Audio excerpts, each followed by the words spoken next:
চল আমরা শুরু করি আজকের টপিক জৈব রসায়ন। জৈব রসায়নের একটা ক্লাস হয়েছিল মনে হয়, তাই না? একই মৌল দ্বারা গঠিত, একই সাধারণ আণবিক সংকেত বিশিষ্ট, একই কার্যকরী মূলক যুক্ত এবং একই রকম রাসায়নিক ধর্ম বিশিষ্ট, মানে প্রায় সবকিছু একই। একই মৌল দ্বারা গঠিত, মানে কার্বন এবং হাইড্রোজেন দিয়ে ধরো গঠিত আছে। একই সাধারণ আণবিক সংকেতটাও সেম, একই কার্যকরী মূলক যুক্ত এবং একই রকম রাসায়নিক ধর্ম বিশিষ্ট যৌগগুলির শ্রেণীর যে কোনো দুটি যৌগের মধ্যে একটি কার্বন ও দুটি হাইড্রোজেন পরমাণুর অর্থাৎ CH2 এর পার্থক্য থাকলে, তাহলে দুটো আছে, দুটো যৌগ আছে, এদের মধ্যে পার্থক্য কতটা? কিসের পার্থক্য? শুধুমাত্র একটা কার্বন একটা হাইড্রোজেনের পার্থক্য, তাই না চ্যাম্পিয়ন্স? শুধু কিসের পার্থক্য? এই একটা যৌগ, এই একটা যৌগ, দুটো যৌগ, এই দুটো যৌগের মধ্যে শুধুমাত্র একটা জিনিসের পার্থক্য আছে, সেটা হচ্ছে এরা দুজনেই কার্বন হাইড্রোজেন সবকিছু দিয়ে সবকিছু সেম এদের, কিন্তু কার্বন এবং হাইড্রোজেনের পার্থক্য হয়েছে কতটা? একটা কার্বন একটা হাইড্রোজেনের, দুটো হাইড্রোজেনের পার্থক্য আছে। তখন এদেরকে আমরা কি বলবো? যে এই শ্রেণীর, বলছে এই শ্রেণীর থাকলে ওই শ্রেণীকে সমগণীয় বা সমগোত্র শ্রেণী বলা হয়। ঠিক আছে? তো এখানে আর কি কি বলেছে দেখো, যে এদের একটি সাধারণ সংকেতের সাহায্যে প্রকাশ করা যায়, এগুলো বৈশিষ্ট্যের মধ্যে পড়ছে। একই ধরনের মৌলসমূহ দ্বারা গঠিত হয়, একই ধরনের মৌলসমূহ, মৌল মানে কি? কার্বন হাইড্রোজেন এগুলো আণবিক ভরের ভিত্তি অনুযায়ী পরস্পর পরপর সাজালে সদস্যগুলির মধ্যে কার্বন CH2 এর পরমাণু পুঞ্জের পার্থক্য থাকে এবং আণবিক ভরের মধ্যে 14 ইউ এর পার্থক্য। 14 ইউ মানে বুঝতে পারলে, একটা কার্বন দুটো হাইড্রোজেন, কার্বনে কত ভর? 12, দুই, কত হয়ে গেল? 14 হয়ে গেল না? সব সদস্যগুলিকে এইরকম সাধারণ, সব সদস্যগুলিকে এইরকম, যাই হোক,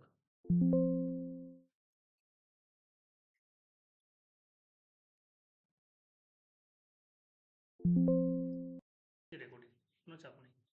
সদস্যগুলির মধ্যে ভৌত এবং রাসায়নিক ধর্মের সাদৃশ্য দেখা যায়। সদস্যগুলির মধ্যে ভৌত এবং রাসায়নিক ধর্মের সাদৃশ্য মানে একই রকম। আর কি বলেছে?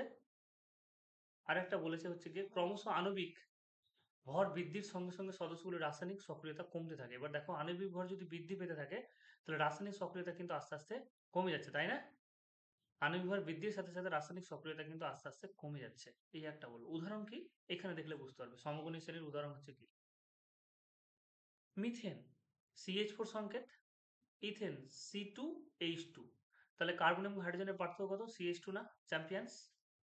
মিথেন দিয়ে একটা যৌগ তৈরি করলাম মিথানল, একই কার্যকরী মূলক, দেখো একই সংকেত একই কার্যকরী মূলক, কিন্তু দুটোর মধ্যে একই মৌল দ্বারা গঠিত, সবগুলোতে কার্বন হাইড্রোজেন আছে, অক্সিজেন আছে, তাই না? এবং পার্থক্য কতটা কিসের গো? CH2 পার্থক্য। যত ভর বৃদ্ধি পেতে থাকবে তত তোমার কি হবে? রাসায়নিক সক্রিয়তা আস্তে আস্তে কমতে থাকবে। এই হচ্ছে কি তোমার সমগ্র শ্রেণীর হচ্ছে উদাহরণ। তাহলে মিথেন দিয়ে মিথানল তৈরি করলাম, ইথেন দিয়ে ইথানল, প্রোপিন দিয়ে প্রোপানল, বিউটেন দিয়ে বিউটানল। এবার নাম আসছে কিসের, কিভাবে, সেই নামগুলো এবার আমরা শিখব। একটা কার্বন থাকলে সাধারণত মিথ হয়। ঠিক আছে?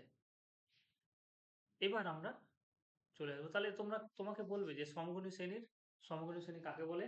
এক সমগণী শ্রেণীর দুটি মৌলের উদাহরণ দাও। তাহলে তোমরা কি দিয়ে দিবে? কোনটা দিবে বলো তো উদাহরণে? এইটা না কিন্তু, এটা না, এটা দিবে, মিথানল।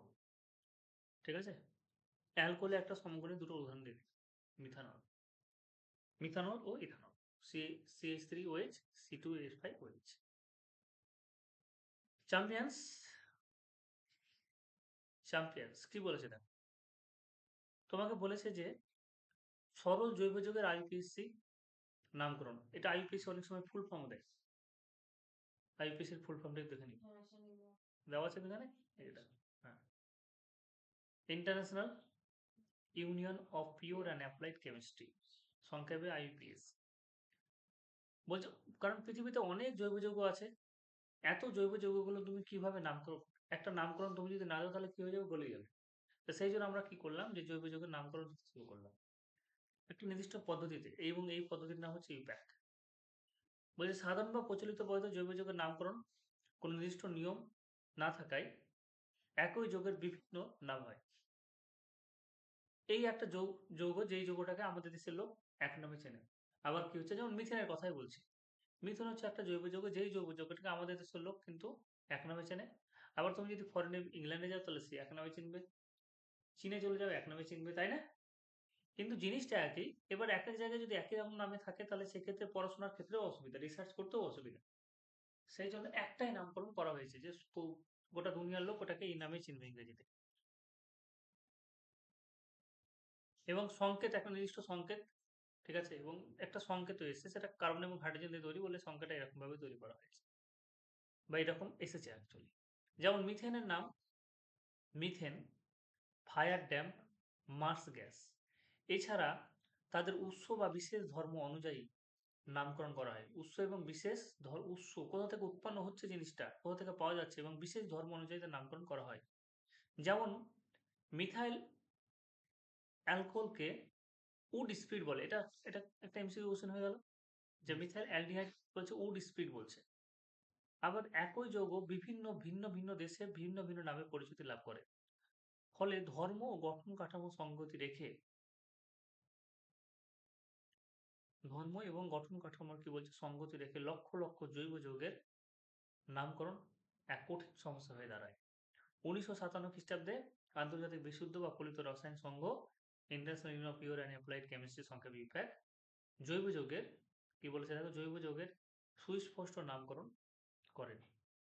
একে ইউপ্যাক পদ্ধতি বলে। বর্তমানে সর্বত্র সর্বত্র এই পদ্ধতি চলিত।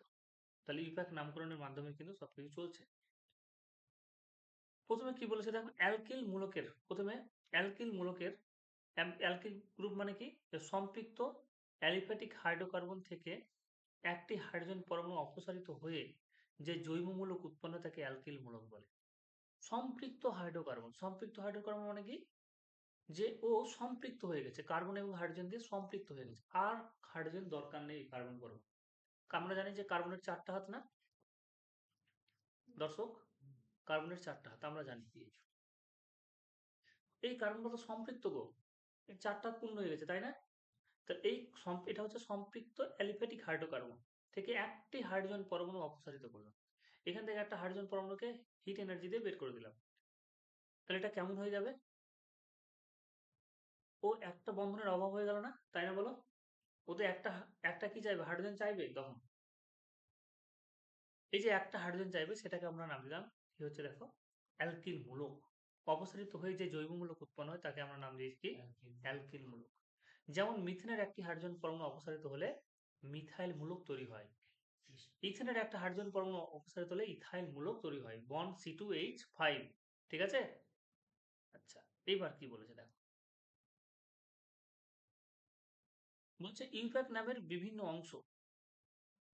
কি অংশ আছে, যে ইউপ্যাক পদ্ধতিতে জৈব যৌগের নামকরণ তিনটি অংশের মাধ্যমে কি হচ্ছে বিভক্ত। একটা শব্দমূল ওয়ার্ড রুট, একটা প্রত্যয় সাফিক্স, একটা উপসর্গ প্রিফিক্স। ঠিক আছে? কি কি? একটু শব্দমূল দেখো। প্রথমে শব্দমূল সম্পর্কে জানো। ইউপ্যাক নামকরণ করার জন্য তোমাকে শব্দমূল, তারপরে প্রত্যয়, তারপরে উপসর্গ নিয়ে কাজ করতে হবে। শব্দমূল মানে কি, যে যদি একটা কার্বন থাকে, এই যে দেখো কার্বন পরমাণুর সংখ্যা লিখেছে না, একটা কার্বন পরমাণু যদি থাকে তার নাম ছিল আসবে কি, মিথ। ঠিক আছে? ময় হস্যই থয় হসন্ত। ঠিক আছে, মিথ। ইংরেজি টার্মটা একটু জানো, কারণ অনেক সময় ইংরেজিটাই বেশি কাজে লাগে নামকরণ করতে গিয়ে। ইথ, তিনটে কার্বন থাকলে প্রো, চারটা কার্বন থাকলে বিউট। তাহলে কোনো একটা জৈব যৌগ যদি চারটা কার্বন থাকে তাহলে নাম কি আসবে, বিউট। এখানে বাট লেখা আছে, ঠিক আছে? পেইন্ট, হেক্স, হেপ্ট, অক্ট, নন, ডেক। ঠিক আছে? আমাদের খুব বেশি হলে বিউট পর্যন্ত আমরা সিলেবাস। ঠিক আছে? এবং তোমাদের নর্মাল জিনিস দেওয়া আছে। 11-12-এ অজস্র করবে, অজস্র সমুদ্রে নেমে যাবে তখন। আর গ্র্যাজুয়েশনে তো এগুলোই করবে সবসময়। এবার প্রত্যয় সম্পর্কে আসবে। প্রত্যয় কি বলেছে দেখো, বলছে এর দ্বারা জৈব যৌগের কোনো কার্যকরী মূলক আছে কিনা, এই দেখো এদিকে দেখাও, জৈব যৌগে কোনো কার্যকরী মূলক আছে না তা বোঝা যায়। এটি দুই প্রকার, একটা হচ্ছে প্রধান প্রত্যয়, একটা হচ্ছে গিয়ে গৌণ প্রত্যয়। প্রধান প্রত্যয় কি, প্রাইমারি সাফিক্স যেটা আমরা বলছি, এর দ্বারা কার্বন পরমাণুগুলির মধ্যে কি ধরনের বন্ধন বর্তমান, কার্বন পরমাণুগুলির মধ্যে কি ধরনের বন্ধন বর্তমান তা জানা যায়। তাহলে প্রধান প্রত্যয়ের মাধ্যমে আমরা কি করব, কার্বন পরমাণুগুলির মধ্যে কি ধরনের বন্ধন বর্তমান তা আমরা জানতে পারব প্রধান প্রত্যয়ের মাধ্যমে। চ্যাম্পিয়ন্স, প্রধান প্রত্যয়ের মাধ্যমে কার্বন পরমাণুগুলির মধ্যে কি ধরনের বন্ধন বর্তমান তা আমরা জানতে পারব। এটি দুটি কার্বন পরমাণুর মধ্যে বন্ধনের প্রকৃতিকে নির্দেশ করে। তাহলে প্রধান প্রত্যয়ের মাধ্যমে আমরা কার্বনগুলোর মধ্যে কার্বন কার্বন যে আছে যুক্ত, সেটা এক বন্ধন আছে, দুই বন্ধন আছে, না ত্রিবন্ধন আছে, ঠিক আছে। কার্বনের সাথে কার্বনের যেটা কানেকশন সেটা আমরা বুঝতে পারবো। বলছে ইউপ্যাক নামের সময় শব্দ মূলের অন্তে প্রধান প্রত্যয়কে যোগ দেওয়া হয়। সম্পৃক্ত কি, এদিকে তাকাও, কার্বন এবং কার্বনের মধ্যে যদি একটা সিঙ্গেল বন্ধন থাকে এটা সম্পৃক্ত, এবং এর জন্য নাম কি আসবে গো, এদিকে তাকাও না, এর জন্য নাম কি আসবে, এন, ঠিক আছে।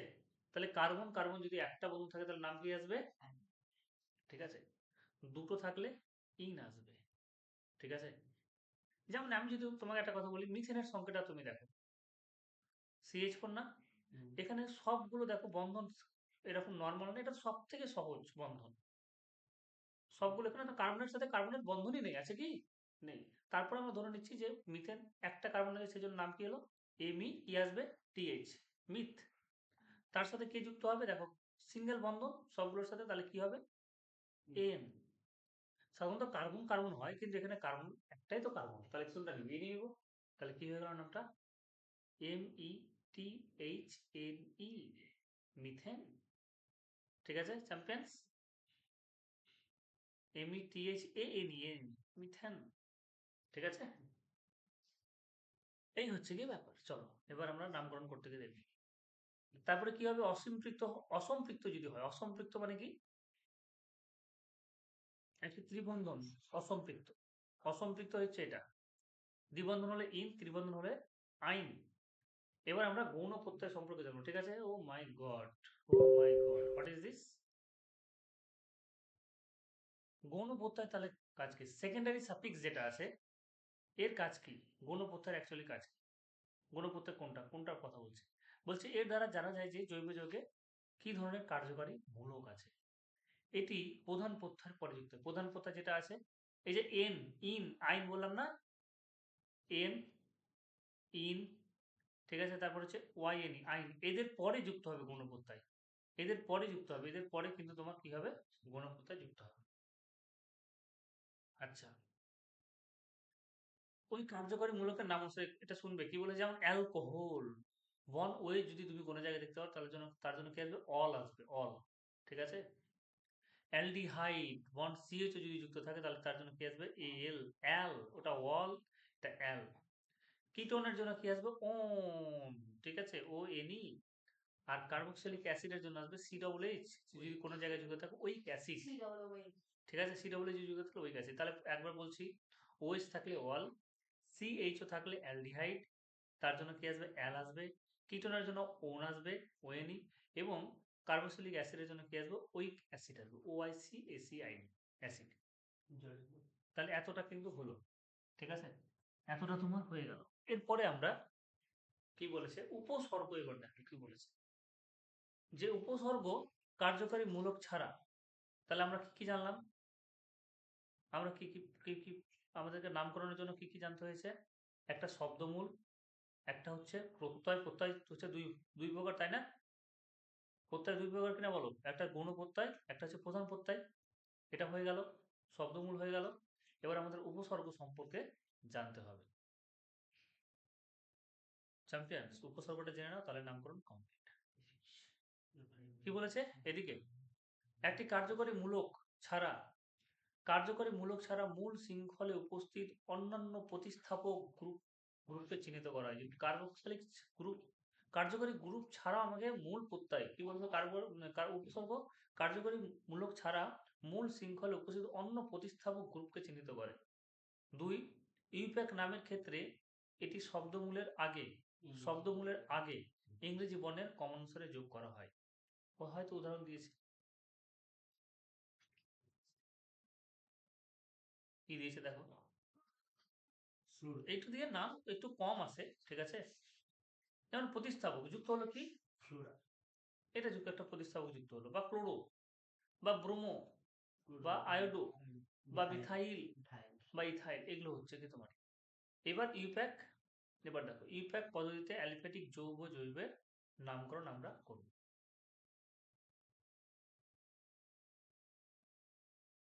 যে প্রথমে তাহলে একবারে এটা তোমরা রিডিং করে নেবে, ঠিক আছে? এই যে দেখো এখানে করেছি, আর দরকার নেই। চলো এখানে একবারে প্রথমে দেখবে, ঠিক আছে? মিথেন, মিথেনটা হচ্ছে সব থেকে সহজতম রূপ, তাই না? আগে টেবিলগুলো, টেবিলে যেগুলো এলিমেন্ট আছে সেই এলিমেন্টগুলো করো, তাহলে তোমার 90% কভার হয়ে গেল। 10% এর জন্য আমরা কোশ্চেন ব্যাংক করবো, ঠিক আছে? আর বেশি দরকার নেই।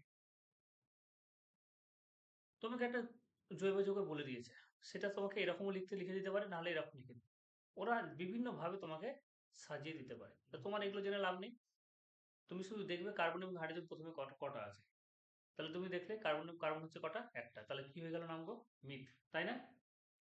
দিবা দেখছো কই? তারপরে কি হচ্ছে বলো তো, এবং বন্ধন না কেন, সিঙ্গেল বন্ধন না, তাহলে তার জন্য কি হলো, এন, তাহলে যুক্ত হয়ে কি হলো বলো তো, মিথ, তারপরে হচ্ছে এন, তাহলে পুরোটাই যুক্ত হয়ে গেল, কি হচ্ছে, মিথেন। এইখানে তো আর এরকম ভাবে যুক্ত করা যায় না, মিথ তারপরে এন, এখানে সন্ধি বিচ্ছেদের মধ্যে করতে হবে, মিথ যুক্ত এন, তাহলে কি হচ্ছে, methane. Champions, clear, M right? একই রকম ভাবে দেখো এখানে দুটো কার্বন আছে, তোমাকে এরকম ভাবে লিখে দিতে পারে, নাহলে এরকম ভাবে সাজিয়ে দিবে, দুটো কার্বন লিখে এরকম ভাবে দিয়ে দিবে, ওদের ইচ্ছে ওটা কিভাবে তোমাকে সাজিয়ে দিবে। হ্যাঁ, অনেক সময় এরকম দিতে পারে, ঠিক আছে, এরকম সময় এরকম দিতে পারে।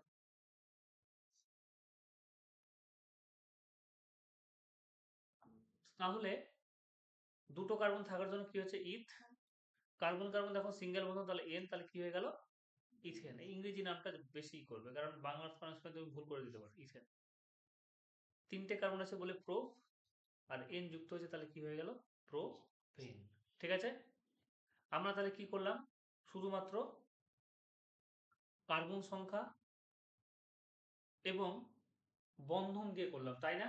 কার্যকরী মূলক কি নিয়ে এসেছি, নিয়ে আসিনি এখন। এবার কার্যকরী মূলক দিয়ে হয়তো নিচে থাকবে কিনা দেখো। আচ্ছা, এখন ওটা দিয়েই দেখাচ্ছি তোমাকে। তাহলে এন এর হয়ে গেল, এবার ইন, দেখা গেলো এখানে কার্বন কটা আছে বলো, দুটো আছে না? তাহলে কি আসবে, দুটো কার্বন হলে কি হয়ে যায়, ইথ হয়ে যায় না চ্যাম্পিয়ন্স? দুটো কার্বন হলে ইথ হয়ে যায় না? কার্বন কার্বন ডবল বন্ধন নেই, বলো চ্যাম্পিয়ন্স, কার্বন কার্বন ডবল বন্ধনে, ডবল বন্ধন থাকার জন্য কি থাকবে, ইন হয়ে যাবে না? একটা কার্বনের জন্য বলেছিলাম মিথ, দুটো কার্বন থাকলে কি হয়ে যাবে, ইথ। মনে পড়ছে পুরোনো দিনের কথা? হ্যাঁ।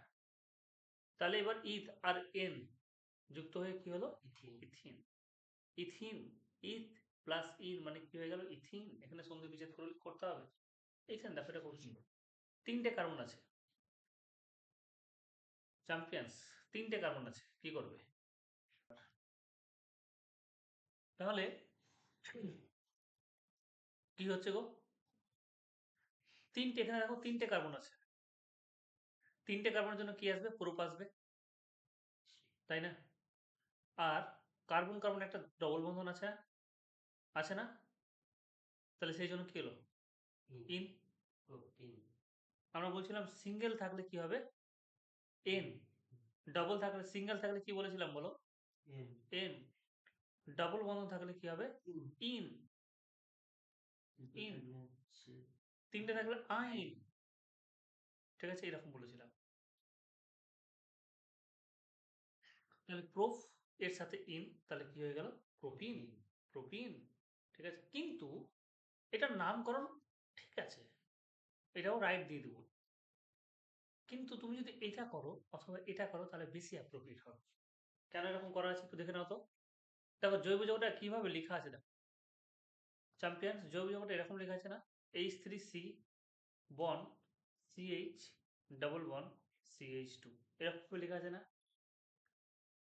তাহলে আমরা নামকরণ তো এদিক থেকেও করতে পারি, তাহলে এদিক থেকে কেন করছি, তোমাদের বই এদিক থেকে কেন করা আছে বলো, কেন করা আছে এদিক থেকে? আমি তো 1 নম্বর 2 নম্বর এদিক থেকেও দিতে পারতাম। আচ্ছা, এই দিক থেকে দেওয়ার তার মেন কারণ হচ্ছে গিয়ে, তোমাকে দেখতে হবে, তোমাকে দেখতে হবে যে কোথায় কার্যকরী মূলক আছে, 2 নম্বর কোথায় এই যে বন্ধন বেশি আছে। ঠিক আছে, এখানে বন্ধন, এখানে দুটো বন্ধন আছে না, সেই জন্য এটাকে প্রায়োরিটি বেশি দেবো, সেই জন্য নামকরণ এখান থেকে বললাম 1 2 3। এবার তুমি প্রোপিন তো পেয়ে গেলে, 3টে কার্বন আছে বলে প্রোপ, আর তার সাথে যুক্ত করলে কি বলতো ইএনই, তাহলে কি হয়ে গেল propene, P R O P E N E. এবার এটাকে দুইভাবে লেখা যায়, যেহেতু 1 নম্বর কার্বনে কি আছে তোমার ডবল বন্ধন আছে, সেই জন্য আমরা কি করলাম অন ড্যাশ প্রোপিন। ঠিক আছে, কি হলো অন ড্যাশ প্রোপিন, বোঝা গেল। আর নাহলে তুমি এরকম লিখতে পারো প্রো অন, এই যে দেখো প্রো ড্যাশ দিয়ে অন ড্যাশ দিয়ে। চ্যাম্পিয়ন, বুঝতে পেরেছো? বোঝা গেছে ওই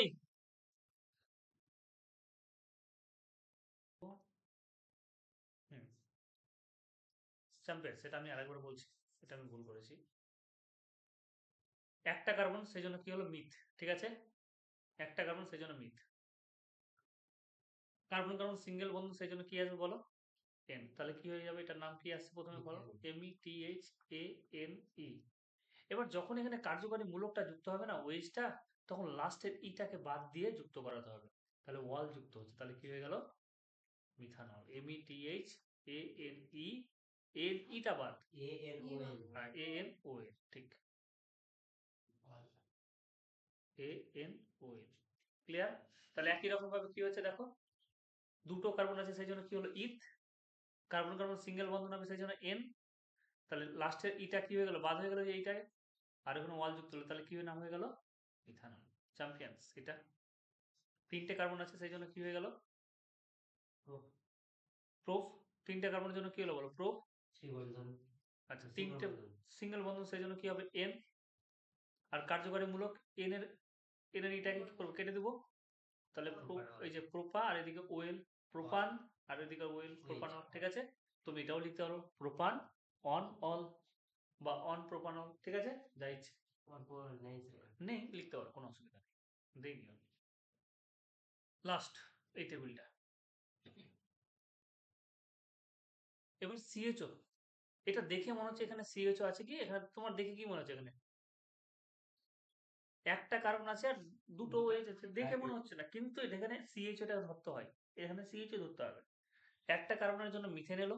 ঠিক আছে, দেখো শেষের এবার যখনই কার্যকারী মূলক যুক্ত, এটা বাদ দাও, প্রথমটা বাদ দাও, আগেটা দেখো। যখনই কার্যকারী মূলক যুক্ত হয়ে যাচ্ছে, আমি দেখতে পাচ্ছি এখানে CH3 কোথা থেকে এসে মিথেন থেকে এসছে না, যখনই কার্যকারী মূলক এসছে তখনই মিথান হয়ে গেল। বা ঠিক আছে, দুটো কার্বন থাকলে কি হয়ে যাবে ইথান হয়ে যাবে, কারণ ইটা বাদ পড়ে যাচ্ছে, বুঝতে বুঝতে পারলে তো, ইটা বাদ পড়ে গেল ইথ প্লাস এন, আর এই যে কার্যকরী মূলক যুক্ত হচ্ছে তখন ইটা বাদ হয়ে গেল, তাহলে ইথান, আর এদিকে কি হবে অ্যাল হবে, তাহলে ইথানল। ঠিক আছে চ্যাম্পিয়ন্স, তোমরা বাংলা ইংলিশ দুটোই কিন্তু করবে, পরীক্ষার হলে কিন্তু তোমাদের অনেক সময় বাংলাতে কিন্তু অসুবিধা, ইংরেজিতে তুমি লিখে যাও, তোমরা নম্বর পেয়ে যাবে। এখানে কার্যকরী মূলক কি আছে দেখো, এখানে কি আছে তাহলে এখানে দুটো কার্বন আছে, তাহলে কি হবে দুটো না তিনটা, একটা দুটো তিনটে প্রোফ, তাহলে প্রোপ, আর এখানে সিএইচও বন্ড যুক্ত হচ্ছে সেই জন্য ইটা বাদ হয়ে গেল, তাহলে প্রোপান, আর এদিকে অ্যাল, তাহলে প্রোপানেল। ঠিক আছে, প্রোপানেল। আচ্ছা, এইটা তাহলে কি হচ্ছে, এখানে একটা কার্বন আছে না সেই জন্য কি হলো বলো মিথ, কিন্তু এখানে আমি এটাকে ধরবো সিএইচওটাকে ধরবো অল। ঠিক আছে, ইটা বাদ পড়ে গেল THANOL, এল সরি এল, মিথানল। তাহলে এই হচ্ছে কি ব্যাপার, বেশ। এইবার কিছু আরো এক্সট্রা আছে, তোমরা এই যে এক্সট্রা যেটা আছে এই টেবিল পর্যন্ত একটু দেখে এসো। আচ্ছা, তোমাদের যেটা কাজ এক্সট্রা থাকবে, আমি এই বাকিটা এর পরের দিন করাবো, এই পর্যন্ত দেখেছো, এবার পারবে তোমরা নিজেরা করতে। এবার তোমরা যেটা করবে সেটা হচ্ছে এই যে দেখো এখানে কিছু মিথেন দেওয়া আছে, মিথেনটা পড়ে আসবে, ইথিলিন উৎস ব্যবহার, আর এই যে কিছু কিছু রিয়াকশন দেওয়া আছে, রিয়াকশনগুলো একটু দেখবে, আমি আরো কিছু রিয়াকশন আছে সেইগুলো বুঝাবো, তোমরা এই পর্যন্ত পড়ে আসবে, কম্প্রেসড ন্যাচারাল গ্যাস পর্যন্ত তোমরা পড়ে যাবে। জৈব রাসায়নিকটা কি করবে প্রথম থেকে একটু পড়ে যেত পুরোটা, আর একটা ক্লাসে শেষ করবো।